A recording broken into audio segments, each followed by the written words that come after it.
Hi everyone, and welcome to another episode of Pure Gold Finances Without Filter, like your host Diane Garcia. And I wanted to start this chapter. Thank you to everyone who has been following me on social media, Instagram, TikTok, Facebook. And if you haven't followed me or my channel, please subscribe, share, and like. So it's always welcome. So thank you. And let's start with the next guest. Today, I'm bringing someone really special because in this channel, we talk about purpose, we talk about money, we talk about the journey to find your real and connect with abundance. So she's not your regular real estate agent. Not. She has been living so many lives before she started this. She has been in martial arts, ballet, she has been actressing, voiceover. I think she was the captain of the swimming and track team. So we have so much things to talk today. So I want to say welcome to Catherine Prata. How you doing? Thank you so much for having me. I'm so happy to be here. And I love it. As a cat, I should have 9 lives, right? But I'm not. I'm like, did I miss something? Because I have everything here, write it down. And I'm like, oh my God, this is going to be interesting.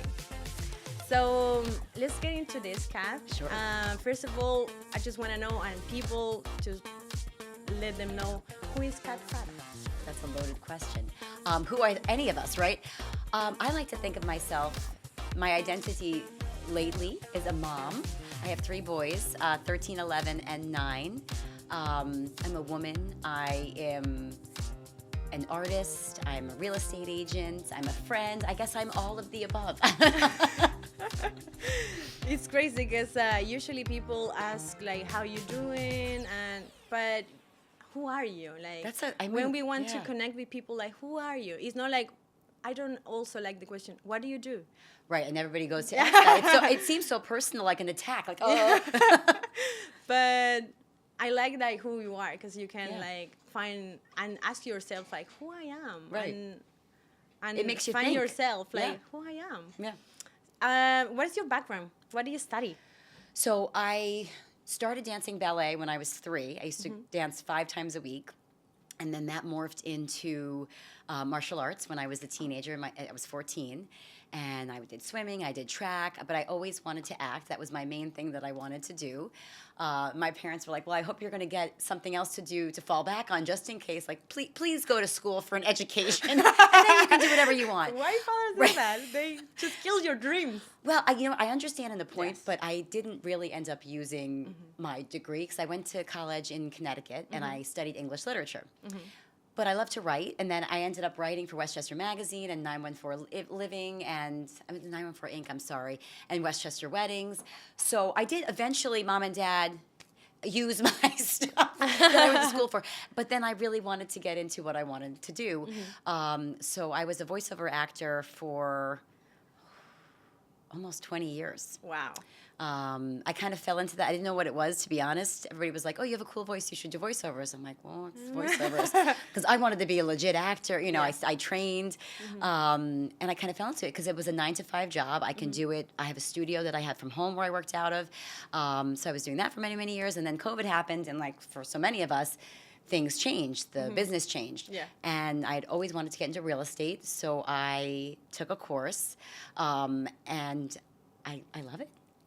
How was it to turn everything and change your life from actress, because they're so different industries? Yes and no. Because everybody says to me that real estate is so cutthroat. And I have to be honest, there's nothing more cutthroat than acting, right? So I felt like, oh, this is nothing, you know? I'm like, I could do this. But I grew up in Westchester. Yeah. So I knew a lot of the people that are in my office or neighboring offices. I know the area very well. So in a way, I already had that whole sphere of a connection to build off of.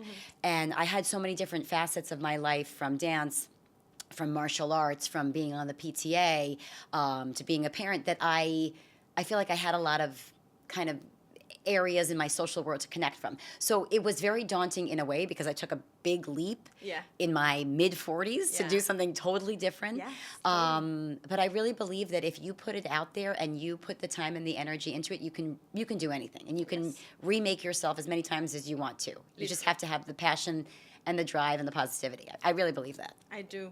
We were just talking about that Yeah. before we start recording. Yeah. If you really want something, just put it out there and go for it. Yeah. When you are real estate, when you are a mom, you were an actress, you were doing also, you do social with friends and whatever. How do you balance your life? How do you do mom? How do you do real estate? How do you balance that? I'll be 100% honest with you. I don't. I try, but I mean, really, it depends on the week, right? Like some weeks are crazier with work, some weeks are crazier with social stuff, some weeks are crazier with my kids. I feel like balance, to be honest, is something I'm really still striving for, and I hope to attain someday. But I think it's the nature of the business of being a mom, of working and multitasking, because women have it a little bit differently, right? Like we have to work, we have to take care of the kids, we have to do dinner, we have to take care of all their scheduling. It's just kind of innately what is expected of us. So navigating that is challenging, but I feel like I have a village that I lean upon, like most women do, and we figure it out. Because my husband works in the city, so I can't depend on him for things because he's got to go. You know? So, I mean, when he's here, he's wonderful, but he's got to be in the city, and that's a big block of time that he has to not be there, so I can coordinate around it. But with real estate, you can make your own schedule, so that is nice. That is really good. So how do you look like a day with Kat today? Oh, which day? Like it depends on the day. Just every day is different, right? Every day is different. I try to incorporate it in, being that I danced most of my life or was in track and taekwondo or swimming, I feel like that's such a part of who I am. If I don't get that in multiple times a week, I feel like I'm not aligned. So that, to me, that's the best way that I can keep balance, is making sure I have that physical part. So my day starts out, I'm getting everybody ready for school or camp, and then I usually try to fit in a workout class, and then I feel like I can get on with my day. And I'm meeting with clients, or I'm working from home, trying to meet like for coffee or lunch to keep my social aspect still. So it really depends on the day. I didn't really answer you well, but it depends on the day.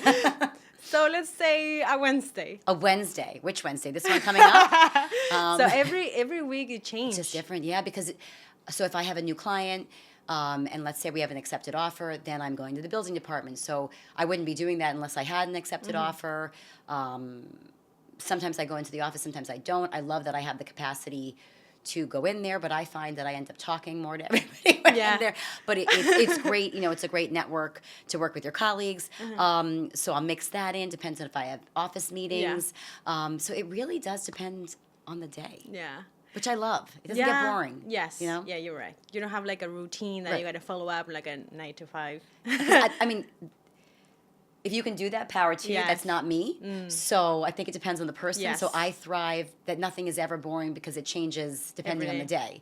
So and also the person and your attitude. Like how do you make your day? I have talked with another guest here.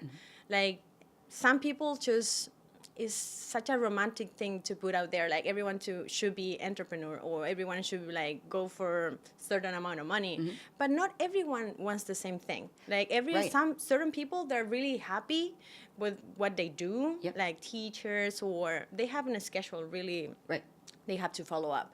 But if they're good, if you know how to organize your money, because that's another topic when I go over that after. But if you know how to organize your money, it's, at the end of the day, it doesn't matter how much you do. It's just what do you do with it? Right. So that's a good point. So yes. So I understand that at least it's good for you because you are like an active person. I need that, yes, yeah. But to each their own, right? Like some people thrive in a different atmosphere. But for me, I think I would be stifled. Exactly. And I feel like it is still creative.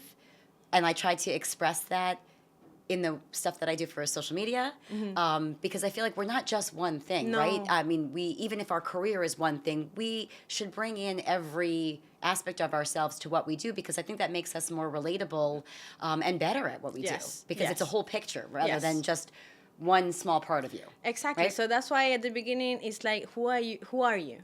I'm not just a mom. I'm not just a woman. Yeah. I'm not just a friend. I'm so many different things that I'm trying to put together in the best way that I can. Right. So, I mean, not everyone is pushing this hard, but yes, it's true. Now that you brought it up, all the sports and the moving, how the sport have changed you, the way you challenge your career as a real estate? I think I would say mostly discipline, because I feel like and to be part of a team, because that camaraderie and feeding off of one another and helping one another, personally, I really thrive off of that. I love it. I love to help people that are starting out. I love that people have helped me when I was starting out. I really appreciate that it's a team effort, because when I do well, you do well, we all do well. But discipline is another thing, because as a dancer, it is a very strict sport. Yeah. And I don't think people realize how much goes into it. And I believe that transitioned into my martial arts and everything else that I did, and helped me focus. Because you see in sports, right? You know, as an athlete, you see direct results based on the time and the effort you put into your sport. And that carries into everything that you do. Plus confidence, when you are exerting yourself and you feel good about what you're doing, I feel like that carries into your everyday life too. So I think the mind-body connection is so strong, and that a lot of us don't tap into that. And to me, it's my peace of mind. If I don't have that aspect as part of my life, I don't think I do as well in my other areas if I'm not exerting myself physically in sports. Every time I always try to have people here with me to talk about businesses and everything, but how important is to play any sport or go to the gym, just move yourself, move your body. Movement. Because we're not just what we do, we have to feed ourselves from the inside out. Correct. So, and yes, I agree with you about discipline. I wasn't the most talented girl on the team. Okay. I wasn't the taller and I wasn't the stronger, but it was the one that is going to hustle every day. Right. So I understand that we can, when you are trying to achieve something and you know that you're not good enough, or you put everything and you can extrapolate that to every part of your life, not just inside of the court, right, outside. Yeah, for sure. And also that helps you on your mental health. I think so, yeah. So what is your relationship between the physical and mental health? So I am a type A personality, if you can't tell. And I like to have routines and schedules to some extent. And I noticed that while I did all these different sports, and I started playing hockey a few years ago too, because that was one thing I always wanted to learn to do. I didn't have that I information. didn't tell you that. Yeah, that's a little surprise. That for me, the mind-body connection and doing yoga, doing Pilates, meditating, I had to incorporate that in, I think, really to do better at everything else that I was doing physically, because I was all over the place and I needed to quiet my mind in order to quiet my body. And I really believe that you can't have one without the other. So when I found that connection, I feel like it opened up more for me. So if that makes sense. It makes a lot of sense. Like, I think when you are aligned, when you're physical, mentally, and emotional, you can make anything possible outside. I agree. Because otherwise, how? Right. And a lot of people today, on these days, they're so disconnected with their day by day, and you just go with the flow of the routine and everything, and you don't ask yourself, like, what am I doing? Like, stop, just take a moment, take a break, and what am I doing? What do I want? Right. Why I'm doing this? What am I going to do with this? So I think it's important that's why I try to create this space to, like, go deep in some certain things. Right. Not just about money. That is the important thing, but it's coming from the inside out. Well, because you have to be happy. I mean, you can be successful, right? Yeah, exactly. But I think that success really comes from happiness, because what is success? Is it wealth? Is it prestige? Is it who you know? I don't believe so. I think it's happiness. And what do you think is happiness for you? For me personally, is when I know that everybody in my life is safe, That makes me happy, especially as a mom. Not to get cheesy, but I really do feel that way, because if they're happy, that makes me happy. And doing things that I love and helping people. That's a big part. That was ingrained in me from my parents, to give back so much, to volunteer, to help one another. And I'm so grateful for that, because I feel like that really helped shape who I am. And doing that makes me happy. So I guess it's a little bit of everything. When I'm helping others, when I'm taking care of myself so that I can take care of my family, and I see that they're positively affected by my happiness, I think that to me is success and happiness. That's beautiful. That's beautiful. That's beautiful, because I think I have said this before. When you help other people, sometimes you feel even happier than when you are doing something for yourself. And you don't want anything back. That's Exactly. the trick. Like, if you are expecting something back, it doesn't feel good. But when you're just doing something out of the goodness of your heart and you see that you've helped them, I don't think there's any better feeling, to be honest. I thrive off of that. And I hope that then continues, because people have helped me and continue to help me. And I just feel like you got to keep the good going, right? Yes. Paying it forward. Totally. So in all this process on your career, what was the moment then when you jump into real estate and you said, okay, I'm doing this? Okay. So I had bought a course on Groupon to do real estate, because I'd always wanted to do real estate, but my kids were little and I had them very close together, and I thought, how am I going to do this? And I was still doing the voiceovers, and then COVID happened, and there was the hybrid teaching, so they were part-time in school, part-time not, and my course was about to expire, and I was like, hell no, I'm not going to say that on here. But I was like, I'm not starting over. I want to do this. I'm going to commit. And I went ahead and did it. And then when everybody was in school full-time, it was an easy transition for me to say, okay, now this is the time, because I knew at least from the hours from 9 to 3, while I was starting out, I could get things going. So that was really what did it for me. But I always loved like seeing people's homes or interior design, and it just felt like the right fit then. So what do you think, what skills from acting you can use in real estate?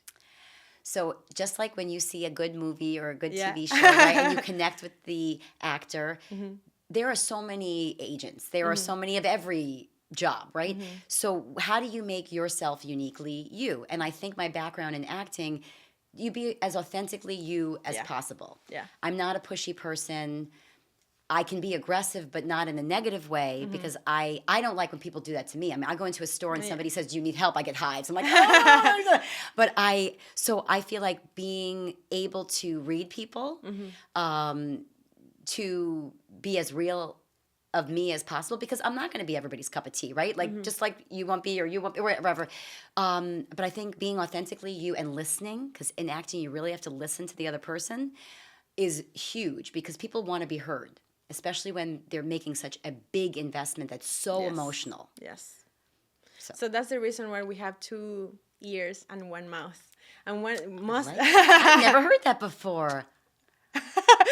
It's true, because most of the people, they're just good talkers and they're not good listening. And on this industry, I will say in any industry, even when you make friends, when you just meet someone, you don't like someone they're just all the time talking about themselves. Right. You want to have a real conversation. Yes. I mean, at least me. So I love that. Because then you find out about it. Like Exactly. I asked you before we started, I wanted to interview her. I said, I want to hear that. Because I find people so interesting. And we each bring something that's uniquely us, and our stories are so different. And I love hearing that. So it is important. It is important. And with clients as well, you get to hear their story, where they're coming from. And everybody is so unique and different. So do you think that's one of the reasons why people choose you? I hope so. We're going to have to... I've never asked. We're going to have to ask them. I don't know. I would hope so, because, it's interesting, because you're dealing with finances with people, and you have to be very private and very respectful of that space. And sometimes it's too close for some people, right? And so it depends. I think it's a personality thing, right? Like if you were interviewing a doctor that you wanted to go to, right? Sometimes you match, sometimes you don't match. Exactly. So I think your personalities have to vibe. So I hope that my my realness is what brings people to me, that they feel like, oh, okay, this is a regular person that I can talk to about my concerns, because you kind of are a little bit of a therapist to them too, and helping them through, because it's really stressful, right? And very emotional. So I hope so.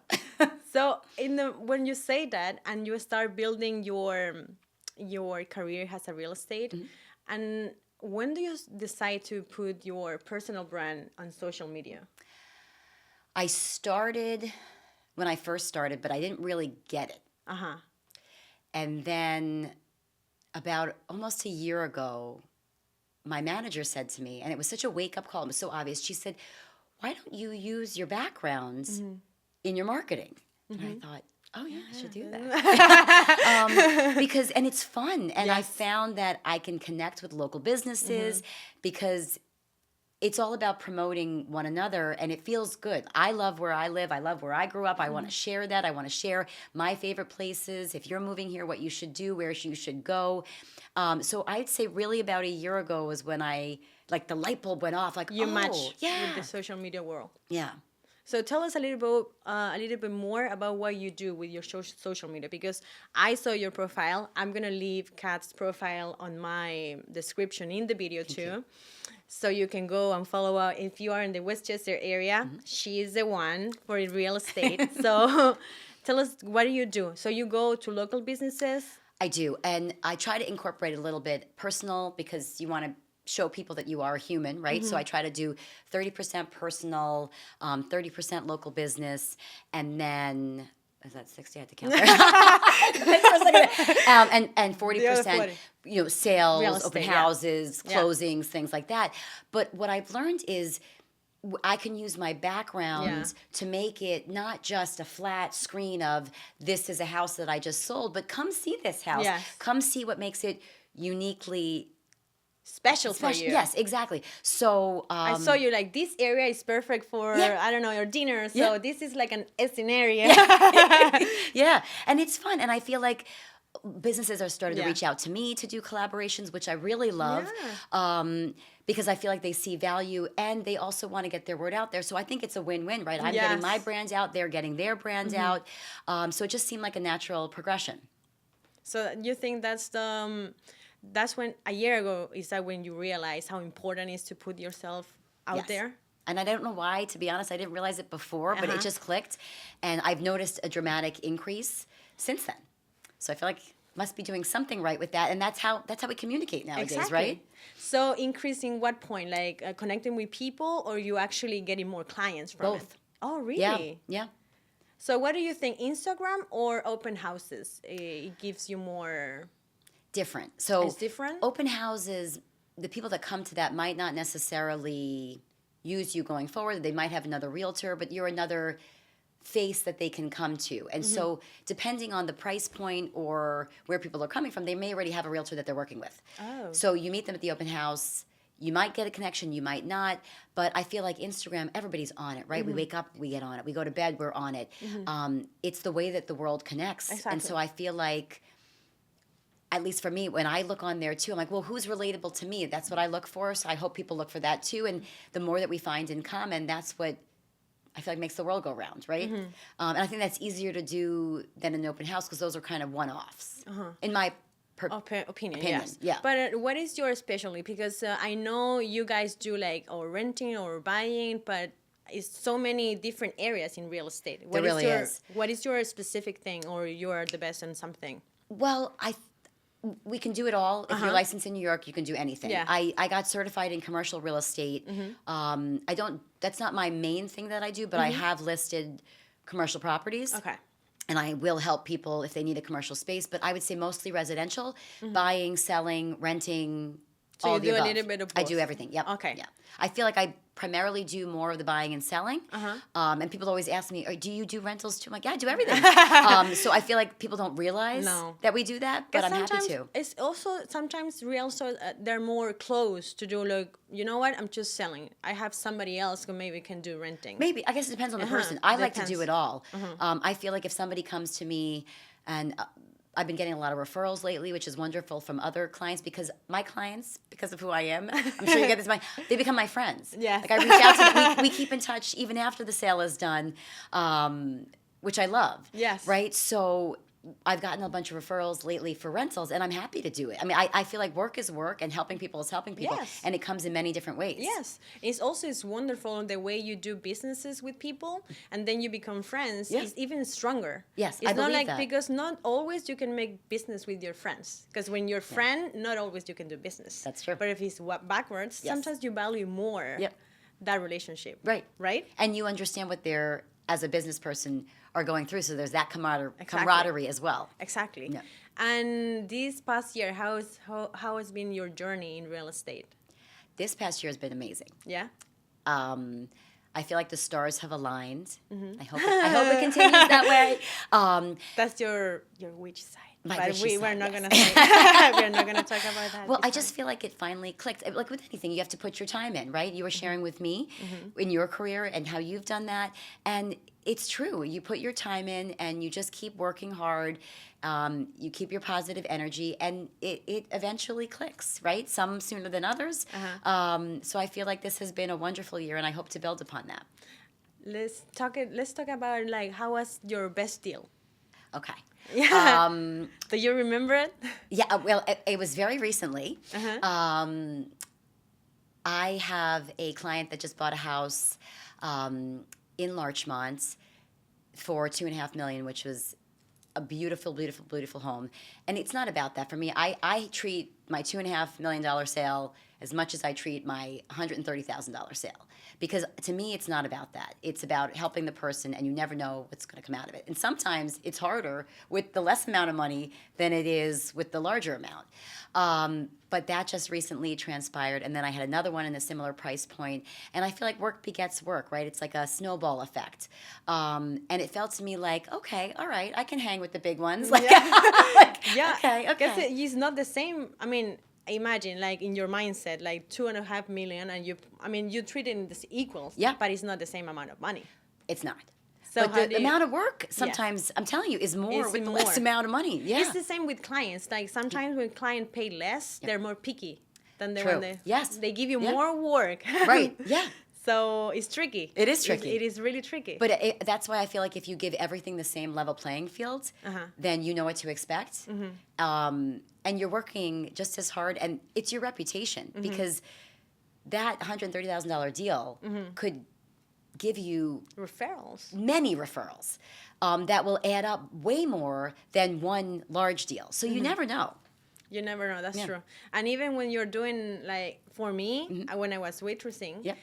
Every day for me was like, let's try to meet someone here. Yep.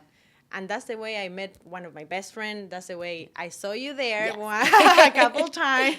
I didn't know that we are going to end up here, but it's crazy when you put something out there, you can't, words and manifestation can create reality. Yes. And if you work for it, you will make it. I believe that. And discipline. Yes. So after you make that big deal, Yes. congratulations, by the way. What do you say? What do you tell to someone or in real estate who wants to hit the 6 figures? And how long, for real, it would take?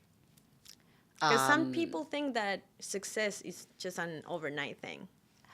Everybody told me it takes at least 2 years, more like 3. They didn't say an actual amount, but till it really gets going and the snowball effect and you start to see continued success. And for me, when I started out, I was in the top 30% for my first 2 years, and I was busting my butt to get there. And I was doing well, but it wasn't like, okay, I'm not there yet. I'm not there yet. I'm not there. I feel like this last year, like I was telling you, something clicked. So, and it was right around the 3-year point. So I'm like, well, I guess there's something to it. Because, people want to know that you know what you're doing. They might love you as a human being, but you do need some experience, and you need to have kind of crappy deals and really good deals to be able to navigate, because they're not the same. They're never the same. There's always something that comes up. And you have to be able to roll with it, and you have to have that confidence, which I think you can only really get with a little bit experience. of time. So I would really say the 3-year mark is it's it. a real... And it's scary, right? Like if you're going to start a new career and somebody tells you it's going to take you 3 years to really get some movement, you're like, oh my goodness, what am I going to do? But, it could take longer. It depends on how much you put into it. I mean, I bust my butt and it took me 2.5, 3 years. So when you say I bust my butt, how many hours you were working? 50, 60, maybe more. It depends on the week. Like I'll do stuff with my family, come home, and then I'm up till 11 o'clock at night. I get up at 5:30 the next morning. It depends on what I'm working on, but even when I'm not meeting clients and working in that way, I still have to do back end stuff, right? Like I'm managing my content, I'm researching the latest trends, I'm seeing what the statistics are for Murray Avenue School District versus Murray Avenue School versus Central School. So there's so much back end stuff that you have to do too that nobody sees. They just think, oh, you just open doors and you smile. True. Some weeks 80, it depends. Some weeks are quieter than others too. But I just feel like I'm constantly, I'm never not working. Like weekends, not weekends, mornings, vacations. I'm working on vacation. Like you're always working because you have to be available and accessible because, you'll not be in their face if they're not. They need to know that you're there for them all the time. Yeah. So I just feel like I work all the time, but yet I can still manage my timing. So while it sounds like a crazy amount of time, I work around what I need to do. So I feel like I don't suffer in other areas of my life, if that makes sense. It's so in that point, like when you're working like so hard to achieve something, how do you find balance? It's harder then. I make sure I always work out those weeks that are crazy. Even when I think I don't have time, I'll take a 6 a.m. class to get it out of the way, to make sure I get it in so that my mind is clear. And I try to map out as much as I can because there is so much fluctuation in day-to-day, like I was telling you before. I try to map out as much as I can so I know I have the time to do what I need to do because things always take longer than you anticipate, you think. right? Yes. Even this trip to go to meet at the building department takes an hour and a half, and then you have to go through the file and kind of fine-tune every single thing. You're communicating with the attorneys. You're communicating with your client. You're just constantly on the phone. You're constantly emailing. And, I was at a birthday party today for one of my kids, and I'm emailing. I'm doing stuff. So there's no downtime. But I love that. For me, I feel like I thrive after that energy. And if you're busy doing things like, you're alive. Yes. You are living. Like, what is the point? If your day goes slow, what are you doing with your day? If your day go fast, for me, time's flight. Like this week has been wonderful, but really busy. Yeah. Like 6 a.m. gym, then work, then after work on my projects. Right. Because I have a 9 to 5, but then I'm keep working on my personal projects. Yes. If I'm capable of work for somebody else, 9 to 5, 8 hours, you should be able to work for yourself at least 5 others. Can you say that again, please? Because I don't think people realize how much goes in. Because you think it's for you, I don't have to put in. You have to put in more. More. You're right, at least. At least. That's the thing. And there's a lot of people who is struggling out there because of the 9 to 5 and using it as an excuse. And no, it's just an excuse. Yep. If you want to work out, wake up early. Go to the gym early. Take a class. Even walk, take the sun early. Yes. Early morning. It's just something. Just feel everything. Like get contact with the nature. Like take natural light. Yes. And then go to work and you will feel right at the moment with a different attitude to affront your day. Right. Because you're setting it off in the right way. Yeah. Exactly. And then, yes, everyone is tired after work. But if you were able already to work those 8 hours for somebody else, you should be able to work on your projects after that. I agree. And that's really important. That's why I ask you. I asked Catherine, she's one of my best friends and also my mentor. She has another episode. She retired at the age of 35. Yes, she built a business from scratch. Okay. She sold the business. She retired. And then I asked her the same question. How do you balance that? I didn't find a balance. Why people talk about balance when you're trying to achieve something? You're going all in. Yeah. And these days, I think this generation in general, like we're trying to find that balance because it's more like mental health, wellness. Yep. But sometimes when you're trying to achieve something, you got to go all in. It doesn't matter how much effort you got to put on it. Right. And I think that that's no matter what you do. I mean, when I was PTA president, I went all in, and it was volunteer, right? So it's whatever you do, but that's a mindset. Yeah. That you have to have. Exactly, totally. And it can be exhausting. I mean, it is exhausting. Yeah. But also, I mean, you got to take that. It's important. That's why the point of your mental health, like take a break, meditate it, or connect with nature. But find something, like take a moment. Whatever that is just a moment. For you. Yeah. But you can't stop. You can't take too long of a moment. And, like, well, we were talking before about the ground because we're barefoot right now. In case anybody. But I love that. We're free. Well, when you told me that you do this barefoot, I said, "Oh, I love that," because we were talking about grounding before. I will get on the phone in my most stressful moments and phone calls, and I will talk on the phone barefoot because I realize. Number one, I'm not curing cancer, right? I'm just a real estate agent. Right? So put it in perspective. But also, you can let that take over, and then it messes everything up. Okay. So little moment, even if it's just 5 minutes. Yeah. Okay, let me just get back to nature, get back to center, and then I can have a better perspective. Right? Whatever that is for you, do that, and it resets your mood and makes you so much more efficient, effective, confident. It plays into everything, I think. Totally. That's why, like, reset, refocus, and restart. Like, go all over the place. What have you learned about money on this new industry that you didn't know before? Well, I always knew there was a lot of potential, right? So, but then what do you do with that, right? So, as a homeowner myself, I feel like, I have things I need to fix. But it's so important also as a mom to show my children that, yes, it's fun to spend money. I love to shop, right? But you also have to make sure that you have money for the things that you want to do, the things that your house needs, balancing vacation time, going out to eat, things like that. So as an actor, it was a very different lifestyle, right? So I feel like I have a little bit more flexibility, but you also, you have ups and downs in every business too, right? So I think I've learned more.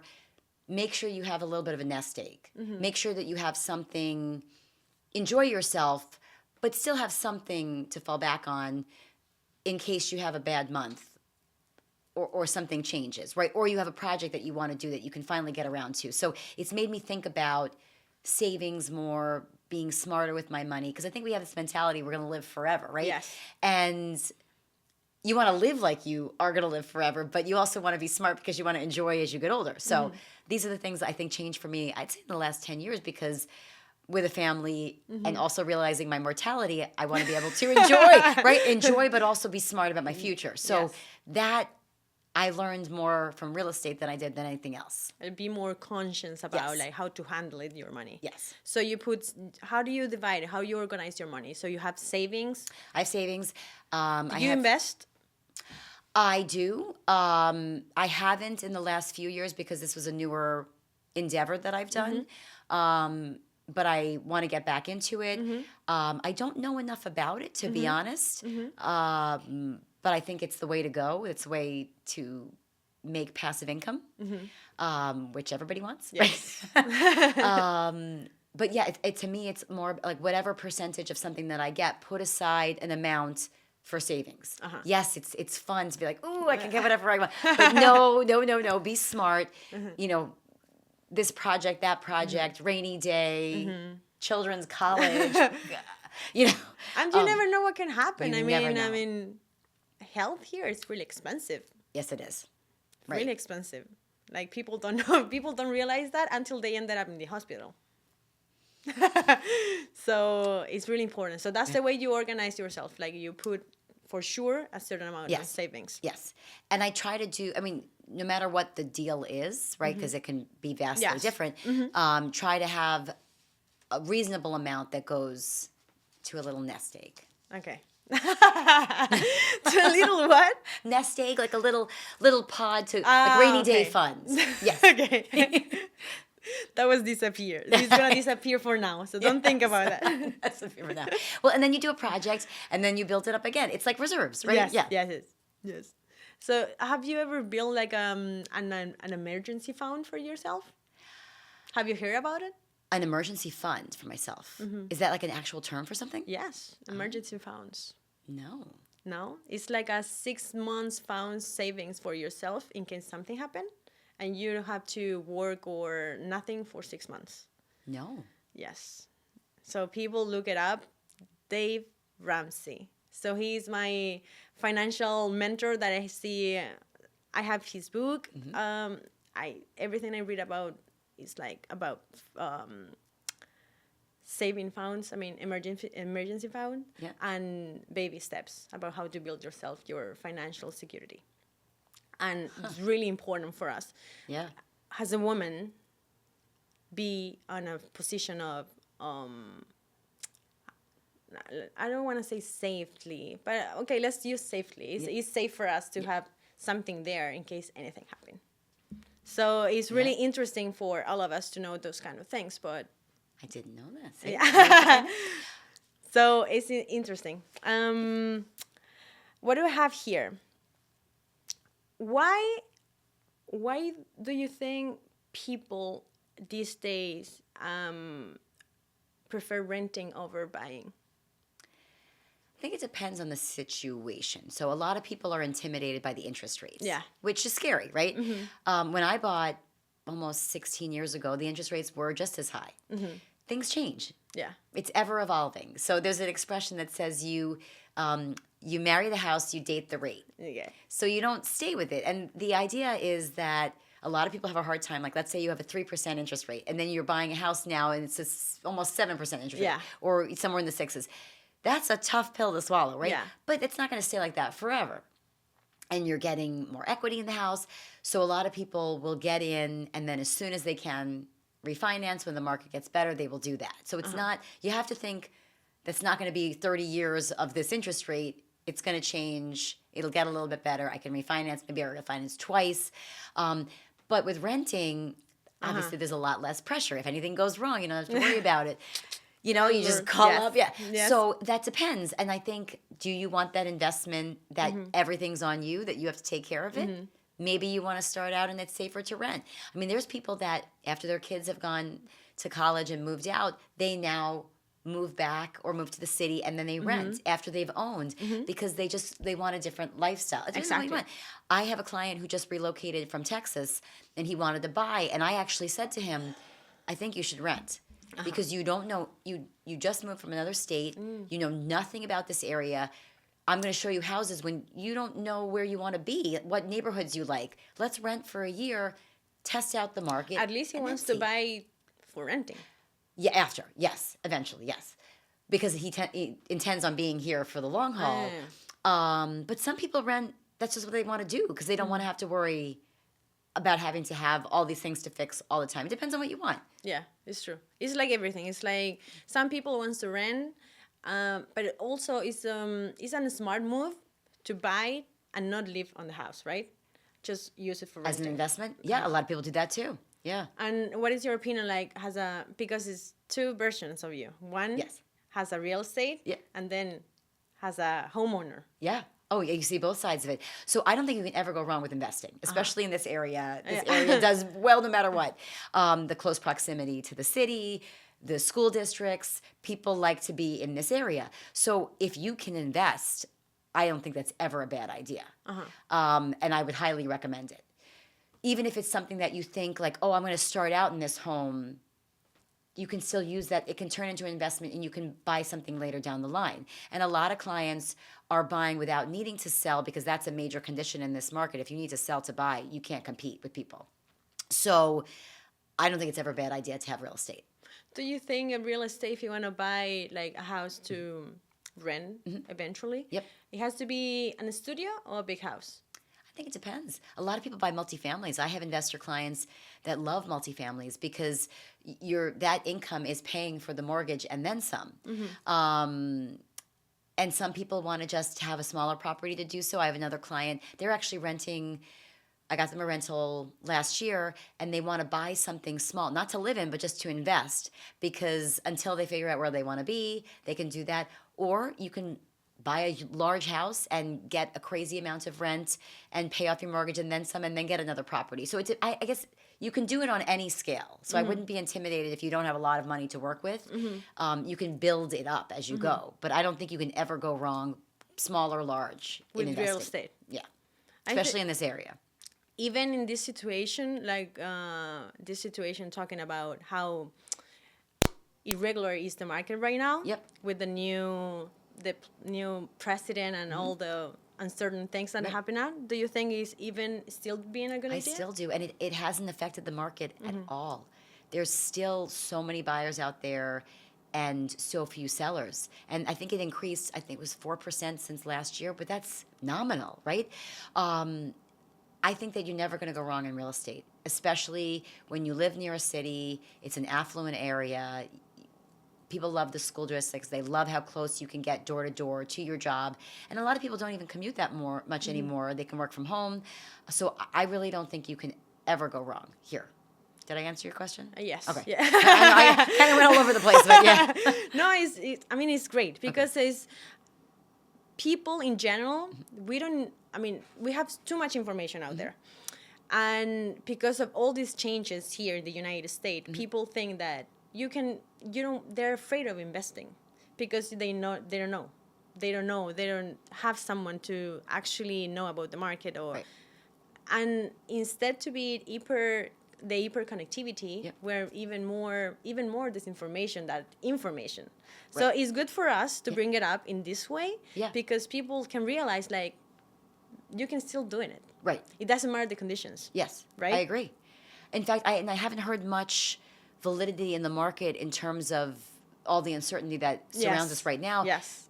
Maybe one or two deals that I've heard about haven't happened because people are concerned they don't know what's going to happen. But predominantly, people are all systems go moving forward. And I encourage that. And I can notice you love this area. I do. You grew up. I do. You grew up here, but is Mamaroneck or? I grew up in Larchmont. I live in Mamaroneck now. I love both areas. I mean, they all pool to the same school district. And why do you think people should choose this area? Everybody's got a different thing that they love. For me, it's a sense of community. And I love that Mamaroneck in particular, I feel like is so wonderfully diverse. That's what I love about the elementary school that my kids are at. I think you get a little bit of everything. And I love that you're so close. I mean, growing up, we used to go to see shows or going to the city all the time. And I love to be able to do that with my kids, too. You know, and you can just pop on a train very quickly. And even the train ride is fun. Yeah. So I love that aspect, but I love that you can come back to the suburban area and have the balance. Yes. There we go. Balance. There you go. It makes a difference. And I feel like it's close enough that it's not. I mean, I went to school in Fairfield, Connecticut. It was an hour and 15-minute train ride. That's a long train ride. The people even were commuting from then. 38 minutes, 42 minutes. To me, you can get somewhere door to door. It's so accessible. I love that. I also just love the sense of community that we do have here. I feel like everybody wants to help everybody out. That's nice. I don't think you see that everywhere. And there's long-standing businesses, right, that have been in the families for years, right? And I think that that's very unique to this area. And I love that about it. It's true because when I moved here, and you can notice, you can feel it. You connect to people here, and it's really it's nearby the city. So if you're in Westchester, Kat is the one.